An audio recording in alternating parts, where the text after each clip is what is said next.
김효셉 집사입니다. 오늘 아무도 설 수 없는 이 영적인 자리에 간증할 수 있게 인도하신 하나님께 영광 올리며 목사님께 감사드립니다. 저희 아버지는 술을 좋아하셨습니다. 지금 생각해보면 의처증도 있었지 않나 의심이 되기도 합니다. 그러한 가정에서 자란 저는 어릴 적 기억이라고는 부부싸움, 아니 일방적인 싸움에 도망다녔던 기억만 남아 있습니다. 아버지는 6시 반에 퇴근할 시기에 6시만 되면 우리 가족들은 창밖을 내다보며 긴장과 두려움으로 지냈습니다.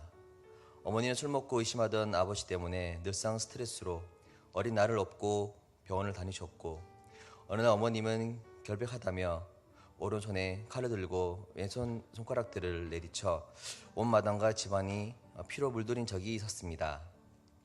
그 당시 엄마의 왼손을 잡고 얼굴을 올려다보며 엄마 어디 가냐며 묻던 저는 아직도 그 기억이 생생합니다. 온 집안은 엉망인데도 아버지는 술에 취해 잠들어 있었습니다. 아버지는 와일드하고 거친 남자입니다.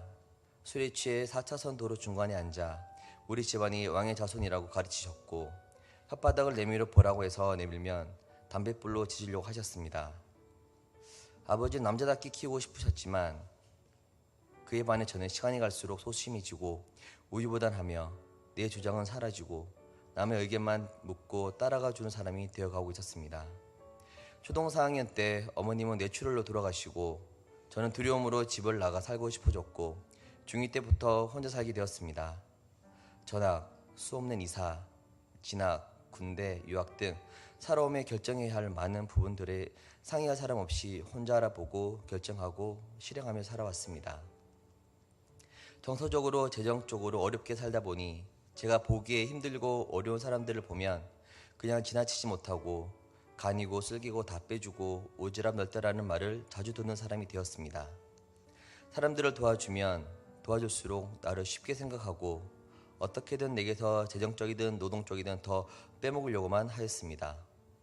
그렇게 당하고 또 당하였지만 남을 잘 돕는 성격이라 생각했고, 또 내가 좀 손해보고 말지 않은 생각으로 살아왔습니다. 이러한 성격은 회사에서도 마찬가지였습니다. 항상 전국 상위권의 실적으로 올려주고도 남들의 실적까지 책임져야 했고, 결국 돈을 써가며 실적을 채워주기 시작하였습니다. 스스로도 실적이 좋으니 매달 다음 달은 잘 될 거야, 나아질 거야 하며 버티었지만 사무실의 어려움은 나를 포함한 몇몇 사람들의 몫일 뿐이었습니다. 남부럽지 않게 돈을 벌어도 항상 남의 좋은 일만 하고 나는 빈 껍데기일 뿐이었습니다.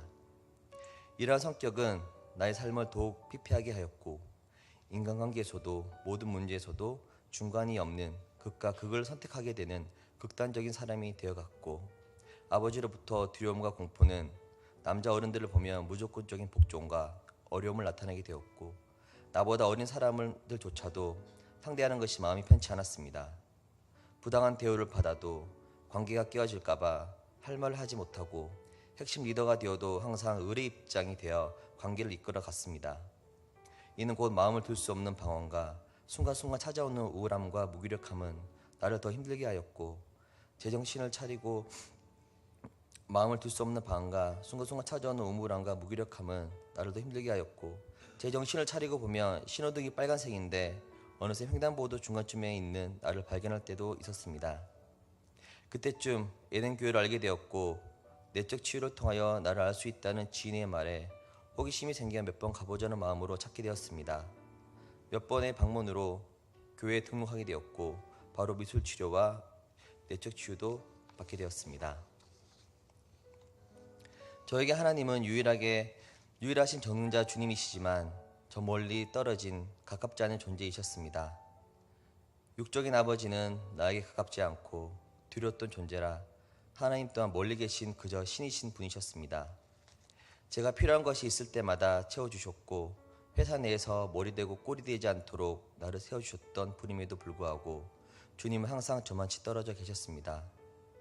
서울에서 수시까지 매일 작정 새벽 기도로 오고 가는 가운데 수많은 사고가 날 뻔했음에도 사고 나지 않도록 사고가 나려는 찰나찰나마다 나를 깨워주셔서 사고를 모면했으며, 찬양을 부르고 기도를 부르며 울부짖어도 가깝게 느껴지지 않았던 주님이셨습니다. 미술 치료를 통해 나의 상태를 영적으로 알게 되었고, 내적 치유를 통해 잘못된 영적 문제의 시발점을 알게 되고 축사하며 날마다 새로워지기 시작하였습니다. 눈과 귀를 가리워 분별하지 못하고 지혜롭게 처신하지 못하였구나. 원래 성격이 그렇고 그런 아이가 아니었구나. 치유되고 나면 변할 수 있구나 하는 희망이 시간이 지나면 지날수록 마음에 진하게 새겨져 가고 있습니다. 또한 사모하던 은사비전을 회사의 배려로 월요일 오전마다 참여하게 되었고 은사비전을 통해 더 깊이 내 안의 영적인 상태들을 확인하게 되었습니다. 상처가 아물고 치유될수록 부정적이던 모습이 긍정적으로 변하니 자존감이 회복되어지고 자신감이 붙으니 인간관계에서도 의뢰 입장이 아닌 할 말은 하게 되고 내가 관계를 주도하게 되는 변화가 일어나기 시작했습니다. 거절감에 오는 무기력함에 벗어나 나 스스로도 거절할 수 있는 용기가 생기고 극과 극을 선택했던 모습에서 중간을 찾아가게 되고 예언들을 통해서 더 새롭게 변화된 나를 알아가는 모습에 기쁨과 희망이 생겨납니다. 어느 날부터 하나님은 조금씩 가까운 분으로 다가오셨습니다. 아니, 주님이 다가오신 것이 아니라 내가 나의 상처로 다가가지 못하고 있음을 알게 되었습니다. 내가 주님과 가까워질수록 주님은 내가 너를 사랑한다, 내가 너와 함께 있고 내가 너의 가는 길을 닦았고 항상 앞서 너를 지킬 것이며 너에게 많은 능력을 주었으며 비전을 이뤄 나가길 원하신다는 것이었습니다. 저는 회사에서 아이들을 가르치고 있습니다. 나의 상처가 치유되면 될수록 나와 똑같은 상처를 가진 학부모와 아이들이 눈에 들어오기 시작하였고 교회에서 하는 프로그램이라면 주님께서 분명히 변화되고 치유하실 거라는 확신이 생겨 꾸준히 복음을 전하고 있습니다. 하나님께서 주신 저희 비전은 과원을 세워 나와 같은 상처 입고 갈 곳 없는 아이들의 보금자리가 되어주고 대안학교를 세워 주님의 말씀으로 양육하여 세상 가운데 빛과 소금으로 살기를 원하시는 것입니다. 내 사업이 곧 사역이라고 말씀하셨습니다. 에덴교에 와서 꿈과 희망을 갖게 되었습니다. 기쁨이 무엇인지, 자유함이 무엇인지, 진리가 무엇인지 알아가며 알아갈수록 너무나 기쁘고 감사함이 끝이 없습니다. 나의 영적 부모이신 목사님과 사모님께 감사드리며 항상 나를 사랑으로 섬겨주시고 귀대해주신 권사님과 집사님들에게 감사드립니다. 이 모든 영광 하나님께 올립니다. 감사합니다.